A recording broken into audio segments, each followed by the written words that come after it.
जय भोलेनाथ, हर हर महादेव। धर्म प्रेमी बंधुओं, आज मैं आपको शिव पुराण के श्री रुद्र संहिता भाग 2 का 6ठा अध्याय सुनाने जा रही हूँ। प्रेम और श्रद्धा भाव से सुने। 6ठा अध्याय, संध्या की तपस्या। ब्रह्मा जी बोले, हे नारद, तपस्या की विधि बताकर जब वशिष्ठ जी चले गए, तब संध्या आसन लगाकर कठोर तप शुरू करने लगी। वशिष्ठ जी द्वारा बताए गए विधान एवं मंत्र द्वारा संध्या ने भगवान शिव की आराधना करनी आरंभ कर दी। उसने अपना मन शिव भक्ति में लगा दिया और एकाग्र होकर तपस्या में मग्न हो गई। तपस्या करते करते 4 युग बीत गए। तब भगवान शिव प्रसन्न हुए और संध्या को अपने स्वरूप के दर्शन दिए, जिसका चिंतन संध्या द्वारा किया गया था। भगवान का मुख प्रसन्न था। उनके स्वरूप से शांति बरस रही थी। संध्या के मन में विचार आया कि मैं महादेव की स्तुति कैसे करूं। इसी सोच में संध्या ने नेत्र बंद कर लिए। भगवान शिव ने संध्या के हृदय में प्रवेश कर उसे दिव्य ज्ञान दिया। साथ ही दिव्य वाणी और दिव्य दृष्टि भी प्रदान की। संध्या ने प्रसन्न मन से भगवान शिव की स्तुति की।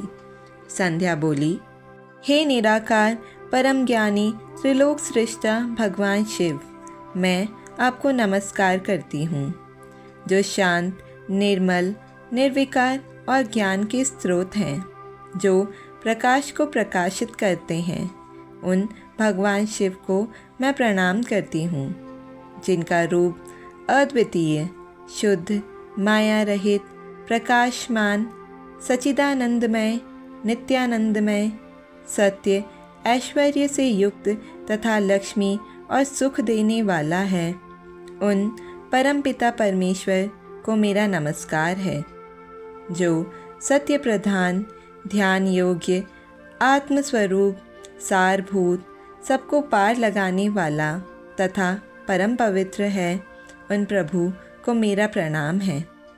भगवान शिव, आपका स्वरूप शुद्ध, मनोहर, रत्नमय, आभूषणों से अलंकृत एवं कपूर के समान है। आपके हाथों में डमरू, रुद्राक्ष और त्रिशूल शोभा पाते हैं। आपके इस दिव्य, चिन्मय, सगुण साकार रूप को मैं नमस्कार करती हूँ। आकाश, पृथ्वी, दिशाएं, जल, तेज और काल सभी आपके रूप हैं। हे प्रभु, आप ही ब्रह्मा के रूप में जगत की सृष्टि, विष्णु के रूप में संसार का पालन करते हैं। आप ही रुद्र रूप धरकर संहार करते हैं, जिनके चरणों से पृथ्वी तथा अन्य शरीर से सारी दिशाएं, सूर्य, चंद्रमा एवं अन्य देवता प्रकट हुए हैं। जिनकी नाभि से अंतरिक्ष का निर्माण हुआ है, वे ही सद्ब्रह्म तथा परब्रह्म हैं। आपसे ही सारे जगत की उत्पत्ति हुई है, जिनके स्वरूप और गुणों का वर्णन स्वयं ब्रह्मा विष्णु भी नहीं कर सकते। भला उन त्रिलोकीनाथ भगवान शिव की स्तुति मैं कैसे कर सकती हूँ। मैं एक अज्ञानी और मूर्ख स्त्री हूँ। मैं किस तरह आपको पूजूं कि आप मुझ पर प्रसन्न हों। हे प्रभु, मैं बारंबार आपको नमस्कार करती हूँ। ब्रह्मा जी बोले, नारद, संध्या द्वारा कहे गए वचनों से भगवान शिव बहुत प्रसन्न हुए। उसकी स्तुति ने उन्हें द्रवित कर दिया। भगवान शिव बोले, हे देवी, मैं तुम्हारी तपस्या से बहुत प्रसन्न हूँ। अतः तुम्हारी जो इच्छा हो वह वर मांगो। तुम्हारी इच्छा मैं अवश्य पूर्ण करूँगा।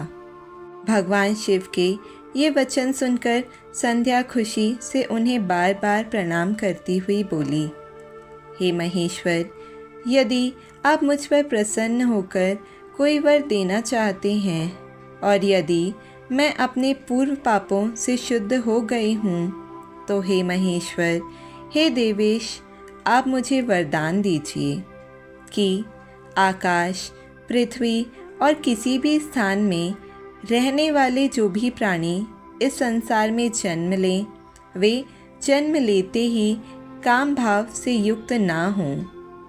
हे प्रभु, मेरे पति भी सुहृदय और मित्र के समान हों और अधिक कामी ना हों।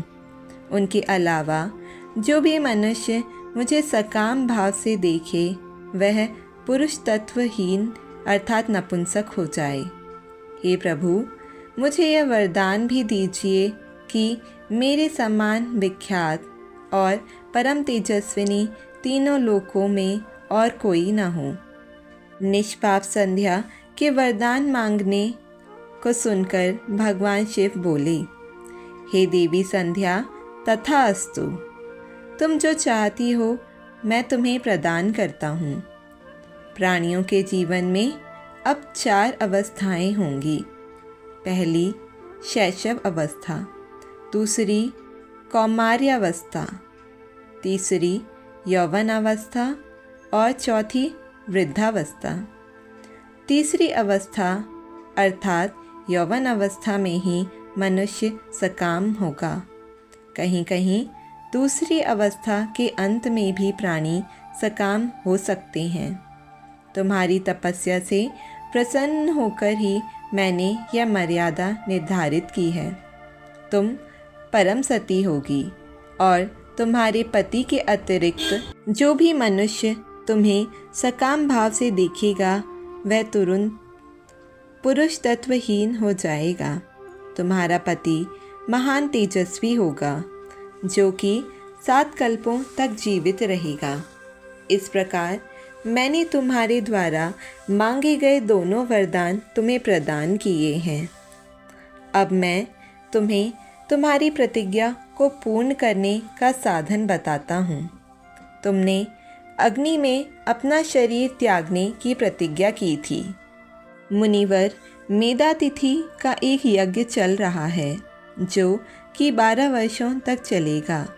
उसमें अग्नि बड़े ज़ोरों से जल रही है।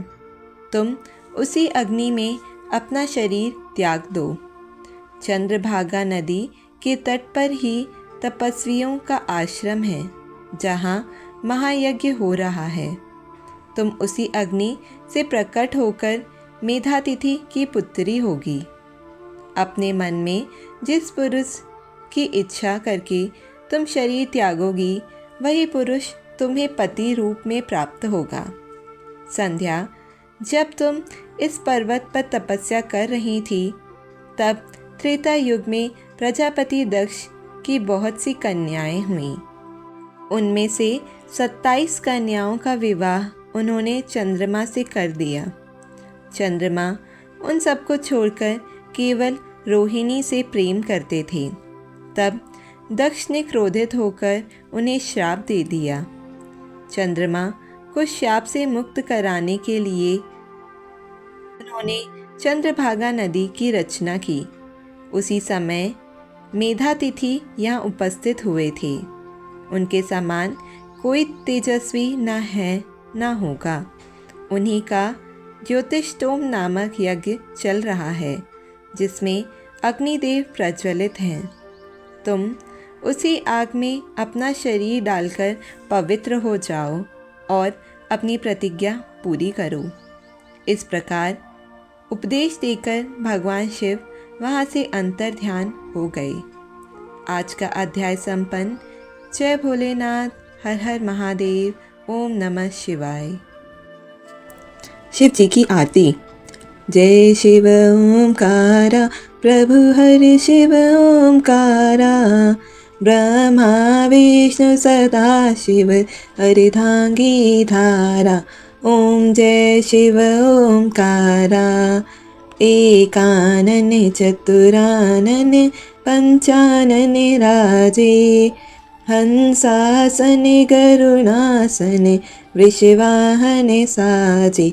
ओम जय शिव ओंकारा, 2 भुज 4 चतुर्भुज 10 भुज अति सोहे, तीनों रूप निरखता त्रिभुवन जन मोहि। ओम जय शिव ओमकारा। अक्षयमाला बनमाला ऋणमाला धारी। चंदन मृग मद सोहे भोले शशिधारी। ओम जय शिव ओमकारा। श्वेतांबर पीतांबर बाघांबर अंगे। सनकादिक ब्रह्मादिक भूतादिक सांगे। ओम जय शिव ओमकारा। कर के मध्य कमंडल चक्र त्रिशूल धरता। जग करता जग भरता जग पालन करता। ओम जय शिव ओमकारा। ब्रह्मा विष्णु सदा शिव जानत अविवेका। प्रणवाक्षर के मध्य ये तीनों एका। ओम जय शिव ओमकारा। त्रिगुण स्वामी जी की आरती जो कोई नर गावे। कहत शिवानंद स्वामी मन वांछित फल पावे। ओम जय शिव ओमकारा। तन मन धन सब कुछ है तेरा स्वामी, सब कुछ है तेरा। तेरा तुझको अर्पण क्या लागे मेरा। ओम जय शिव ओमकारा। जय शिव ओमकारा। प्रभु हर शिव ओमकारा। ब्रह्मा विष्णु सदा शिव अर्धांगी धारा। ओम जय शिव ओमकारा। प्रभु हर शिव ओमकारा। बोलो शंकर भगवान की जय। बोलो उमापति महादेव की जय। हर हर महादेव, हर हर महादेव।